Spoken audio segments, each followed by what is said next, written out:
செங்கல்பட்டு மாவட்டம் அச்சரப்பாக்கத்தை அடுத்த ஆத்தூர் கிராமத்தில் அருள்பாலித்து வரும் அருள்மிகு விநாயகர், முருகர், ஓம் சிவசக்தி அம்மன், கங்கையம்மன், எல்லையம்மன், பொன்னியம்மன் ஆகிய 6 ஆலயங்களில் குடமுழக்கு விழா வெகு சிறப்பாக நடைபெற்றது. இந்த குடமுழக்கு விழாவில் சுற்றுவட்டார பகுதிகளில் இருந்து ஏராளமான பக்தர்கள் கலந்து கொண்டு சுவாமி தரிசனம் செய்தனர்.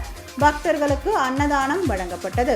ராமநாதபுரம் மாவட்டம் ராமேஸ்வரத்தை அடுத்த மண்டபத்தில் உள்ள இலங்கை தமிழர் முகாமில் அருள்பாலித்து வரும் அருள்மிகு சித்தி விநாயகர், மாரியம்மன் ஆலயங்களில் குடமுழக்கு விழா கோலாகலமாக இன்று நடைபெற்றது.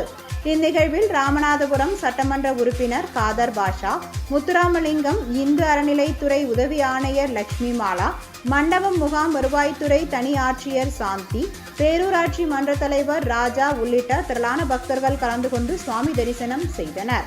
கடலூர் மாவட்டம் சேத்தியாத்தோப்பை அடுத்த அம்மன் குப்பத்தில் 200 ஆண்டுகள் பழமையானதும் ஆயிரக்கணக்கான விழுதுகள் தாங்கிய ஆலமரத்தடியில் அருள்பாலித்து வரும் அருள்மிகு மருதுரை வீரன் ஸ்ரீ பொம்மி வெள்ளையம்மாள் கோவில் குடமுழக்கு விழா சிறப்பாக இன்று நடைபெற்றது.